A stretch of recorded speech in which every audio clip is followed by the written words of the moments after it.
Okay, well, first question. Have you ever studied singing or the anatomy of the voice? No. No? Not a thing. I know nothing about it. Okay, you know nothing about it. I know what works for me. Yeah, it works for you, yeah. I know what works for me and what doesn't work for me. Okay. And have you had any problems during your singing career, like nodules, apnea? One time. Once in 1980. I did a vocal in the studio where I didn't drink enough water to keep my vocal cords moist, and I had swollen vocal cords. So I went to a doctor and they gave me a prescription for an anti-swelling thing, and I had to stop talking for 3 days. Right. And that was the only time I ever had trouble. Oh, well, one time I went out partying in the cold and I lost my voice, but no, I've never had any problems at all. But it only lasted 3 days. I had to stop talking for 3 days. I didn't lose for 3 days. I just had to let the swelling go down. Okay. Because you got to keep yourself wet. You got to constantly drink water. Yeah, yeah. And not cold water either. No. Right. Right. What about your singing style? You use overdrive.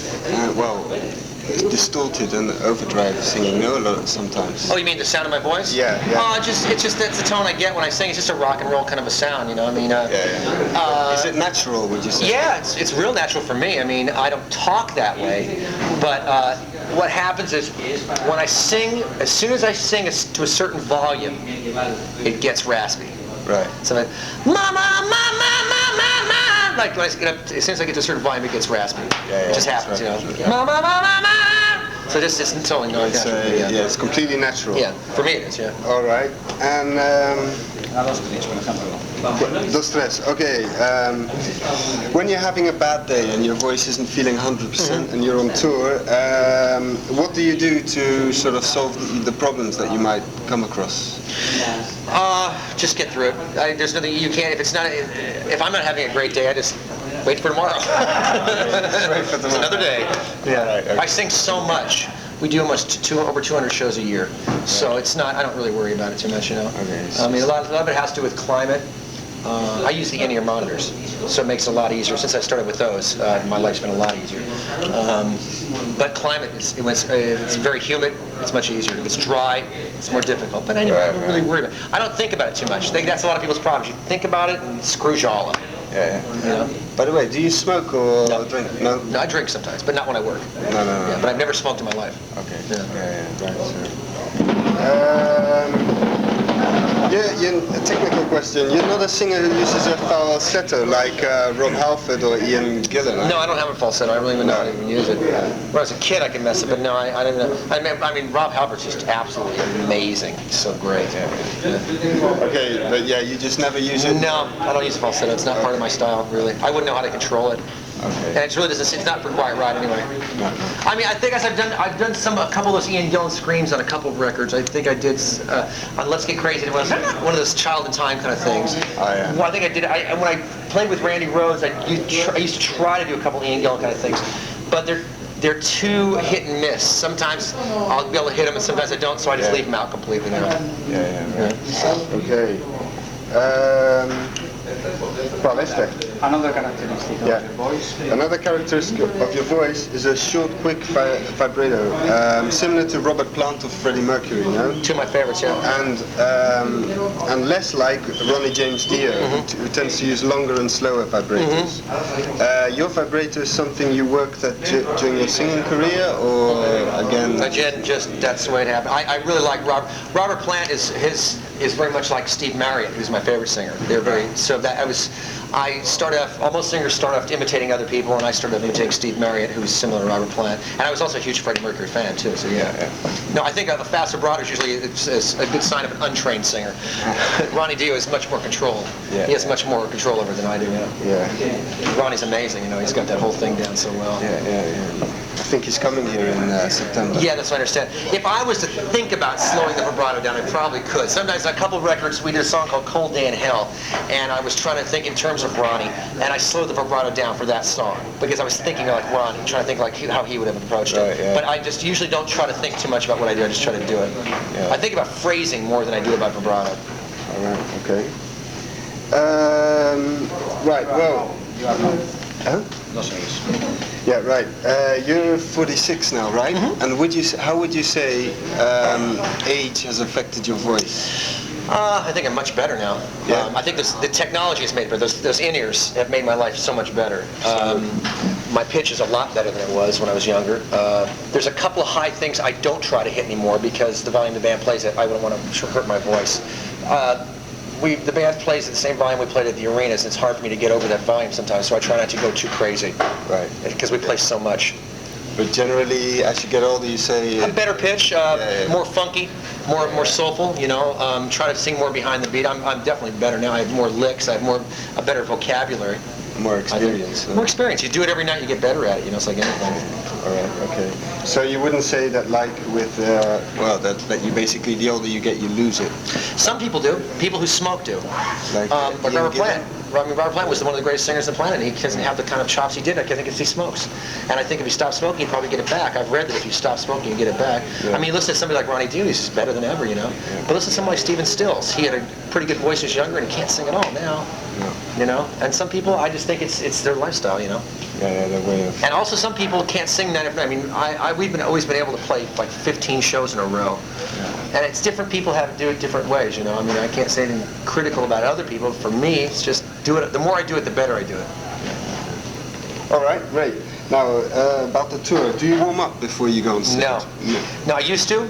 I used to warm up to the song Bad Company all the time, and I asked Ronnie Dio about it once, and he says, you know, warming up sounds like a good idea. He says, but then you warm up and you get your throat's all open, and then as soon as you walk on a stage, the lights go down, the audience roars, and your throat closes right up, so it's a waste of singing. So after I heard it from Ronnie, who was like, you know, I love Ronnie, I stopped warming up.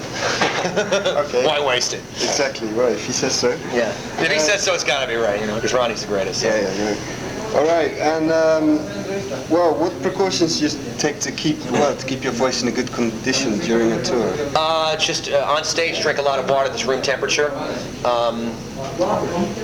I have a mixed thing because I like sleeping with the air conditioning on, but that's not good for your voice. Right. But I can't sleep without it on, so I try not to sleep too close to the air conditioning. If you're on a tour bus, which we don't use anymore, cool mist humidifier is great. Right. That really works great. You shouldn't even ever have problems if you sleep with one of those on. No. You know. Okay. And do you take any kind of medicine like cortisone or vitamins for your voice when you sing many days in a row? Nah, Stolchnaya. Vodka. No, I don't take anything for my voice at all. Nothing at all. No. Just a healthy diet and. Yeah, you know, I mean, vitamin E helps. I ate flaxseed oil. But I mean, I don't know how much I take a lot of supplements because for just to keep myself healthy. I don't know how much they really help my voice. I mean, I just do what I do, you know. I don't know how much. Frankie, do I do anything special to take care of my voice at all? Thank you very much. Do I do? I mean, I haven't really did nothing, right? No, he doesn't drink tea. Doesn't doesn't wear a towel around his neck. Yeah, I've never really done anything, right? I mean, nothing. Nada. All right. Matter of fact, he's done many bad things for his drugs. Exactly. And, long time ago. Long time ago, right. And how many days can you go, can you sing every night without your voice, without losing your voice? Frankie, how many nights in a row can I go? 15, 16, easy. 15, 16, yeah. And you're easy. The more I could go unlimited. Probably more. We just never done anymore. We just haven't been able to get that many shows in a row, yeah. I could go as long as, I mean, we're only playing an hour and a half in a 24-hour period. I mean, I could go, if you book shows, I can play it. Yeah. The sets are never any longer than an hour and a half. No, we don't have that many songs. I mean, we have a lot of songs. We don't rehearse that many of them. So, exactly. You know. All right. And one last question. Sure. What advice would you give young singers who are starting and, well, basically who have got a difficult set to sing, and they have to sing several nights in a row? See, I don't know, because for me, I played with probably the best guitar player in the world, Randy Rhoads, and he played so loud that I had to get over that volume, and I had to find a way to get over the volume with bad monitors in the 70s. Right. And for me, I found a method that worked for me. I hear stories of singers having trouble singing multiple nights, and I've never had it really. My biggest problem when I was starting was pitch.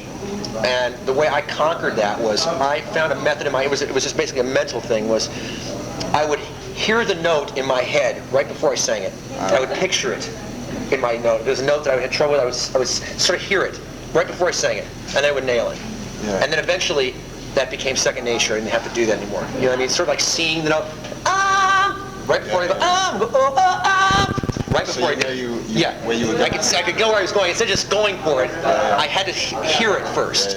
And then eventually I didn't do that anymore. But that was my method.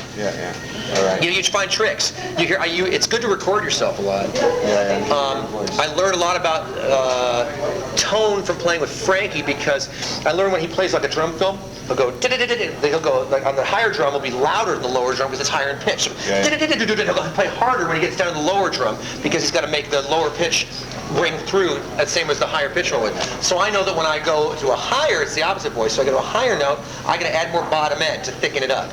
So that's just something you learn from playing with good people. You know, you adapt things you learn. I know some musicians that don't learn anything from playing with other people, but I always try to. You know, and you just record yourself a lot.